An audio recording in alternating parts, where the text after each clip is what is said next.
Budget অধিৱেশনৰ তৃতীয় দিনটোত কেইবাটাও প্ৰসংগক লৈ উত্তাল হ'ল অসম বিধানসভা। কংগ্ৰেছী বিধায়ক জাকিৰ হুছেইনে প্ৰথমে উত্থাপন কৰে হাৰ কেলেংকাৰী প্ৰসংগ। এই প্ৰসংগত মন্ত্ৰী অতুল বৰা ব্যৱস্থা লোৱা হ'ব। মন্ত্ৰীৰ ঘোষণাত অসন্তুষ্ট কংগ্ৰেছ বিধায়কগৰাকীৰ দাবী তদন্ত ঘোষণা কৰক মন্ত্ৰীয়ে। হাৰৰ যদি তেওঁলোকে ভূটানত কৰবাত পঠাইছে, অৰুণাচলত পঠাইছে, মিজোৰামত পঠাইছে, তেনেকুৱা খবৰ পালে আপোনালোকে যদি জনায় তেতিয়াহ'লে নিশ্চিতভাৱে গভৰ্ণমেণ্টে এই ক্ষেত্ৰত ব্যৱস্থা গ্ৰহণ কৰিব। পবিত্ৰ বিধানসভাত উপযুক্ত প্ৰমাণ সহকাৰে কথাখিনি কৈছে, গতিকে আছে আপুনি তদন্ত ঘোষণা কৰক। আছে আপোনালোকে ঘোষণা কৰিলে গোটেইখিনি ওলাই যাব। নাই হাৰ কেলেংকাৰী প্ৰসংগত জাকিৰ হুছেইনক সমৰ্থন কমলাক্ষ দে পুৰস্কাৰস্থৰ লগতে অখিল গগৈৰ। মন্ত্ৰীৰ উত্তৰৰ সময়ত অখিল গগৈয়ে বাৰে বাৰে হস্তক্ষেপ কৰাত এটা সময়ত উষ্মদৰ মন্ত্ৰী অতুল বৰাৰ মন্তব্য। প্ৰথমৰে পৰাই অধিৱেশন সুকলমে চলিবলৈ দিয়া নাই অখিল গগৈয়ে। মোক কথাখিনি ক'বলৈ দিয়ক অখিল গগৈ। আপুনি সকলোতে কিয় হস্তক্ষেপ কৰে অখিল গগৈ ডাঙৰীয়া? আপুনি ক'বলৈ দিয়ক।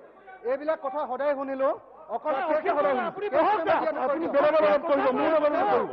সন্মানীয় সদস্য মহোদয়,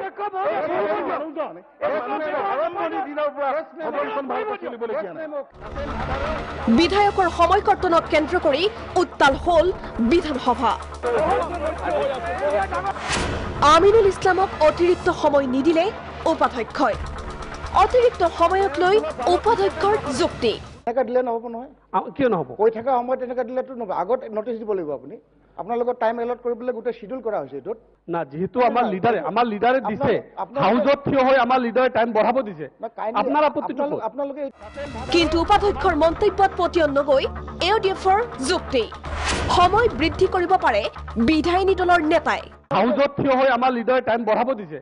আপোনাৰ আপত্তিটো আপোনালোকে এইটো কিয় কৰে? মানুহ উপত্যক্ষ মহোদয়, আপোনাৰ আপত্তিটো ক'ত? আপোনাৰ লিষ্টটো কিয় দিয়ে তেতিয়াহ'লে? না, আপোনাৰ আপত্তিটো ক'ত? লিষ্টটো কিয় দিয়ে আপোনালোকে? লিষ্টটো দিছো আমাৰ তিনিজনে কম। টাইমটো আমি আমাৰ স্পীডটো হেক নহয়, টাইমটো কেনেকৈ এলট কৰি দিছে আপোনাৰ লিডাৰে? নহয়, লিডাৰ এলট কৰি লিডাৰ আকৌ বঢ়াই দিছে। তেনেকৈ নহয় নহয়। লিডাৰ বঢ়াই দিছে। তেনেকুৱা দিলে তেনেকৈ কেলেই নহ'ব? মন গ'লে মানে বঢ়াই দিয়া হ'ব। লিডাৰ বঢ়াই দিছে। ইপিনে বিধানসভাত গৰাখহনীয়াক লৈ কৰা এক প্ৰশ্নত বিধায়ক কমলাক্ষ দে পুৰস্কাৰস্থক মন্ত্ৰী পীয়ুষ হাজৰিকাৰ ফকৰা যোজনাৰে কটাক্ষ। বুজি নোপোৱাজনক বুজাবলৈ ভাল, নুবুজাৰ ভাও ধৰাজনক বুজাবলৈ টান। মই কৈছো নহয়, নুবুজা মানুহক বুজাবলৈ দিগদাৰ, আৰু নুবুজা ভাও ধৰা মানুহক আৰু দিগদাৰ। এতিয়া তেখেতে কৈছে যে য'ত ইৰোজনটো এটা সমষ্টি কেন্দ্ৰিক নহয়, ইৰোজনটো এটা সমষ্টি কেন্দ্ৰিক নহয়, কিন্তু মই কৈছো যে মষ্ট ভালনাৰেবল পইণ্ট আপোনাৰ সমষ্টিটো কৰিব লাগিব, পাথাৰকান্দিটো কৰিব লাগিব, চিদ্দিকদাৰ সমষ্টিটো কৰিব লাগিব, সকলোতে কৰিব লাগিব। সমষ্টি উন্নয়নৰ পুঁজিক লৈ শাসকীয় দলে বিৰোধী বিধায়কক মাহিয়াৰ দৃষ্টি দিয়াৰ অভিযোগ বিধায়ক অখিল গগৈৰ। অখিলৰ অভিযোগক লৈ মন্ত্ৰী পীয়ুষৰ প্ৰত্যুত্তৰ। নিজ মাতৃৰ ল'ৰাতকৈ বেছি পাইছে অখিলে। যদি সঁচাকৈ যদি বানমুক্ত অসম কৰিব লাগে তেতিয়াহ'লে শিৱসাগৰক তেনেকৈ মাহিয়াৰ চকুৰে চালেতো নহ'ব। গগৈ ডাঙৰীয়া মাহীমাক নহয়, নিজৰ পুতেকতকৈ বেছি চাব লাগে, তেওঁৰ এইটোৱে সমস্যা। ৰ'ব 23 লাখ ল'লে, মই কালি 23 লাখ পাইছে বুলি কৈছে, মই 3 লাখো পোৱা নাই। RIDF PWD ৰাস্তা মই পোৱা নাই, তেখেতৰ সমষ্টিত পাইছে 10 কোটি এবাৰ। আমিতো পোৱা নাই, পাইছো নেকি? তেখেতে পাইছে, গতিকে কেনেকৈ মাহীয়াই হ'ল?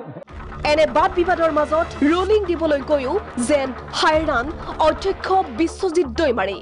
যেতিয়া বহি আছো, আপোনালোকৰ লিডাৰসকলক সুধি লওক না, জুনিয়ৰ মানুহ আপোনালোকে চিনিয়ৰক সুধি লওক। এনেকুৱা ব্যৱহাৰ কৰিব নাপায় নিজৰ মাজত। ইয়াতো 1 নম্বৰ চিটিজেন আছে চব। Bureau report, Prag news.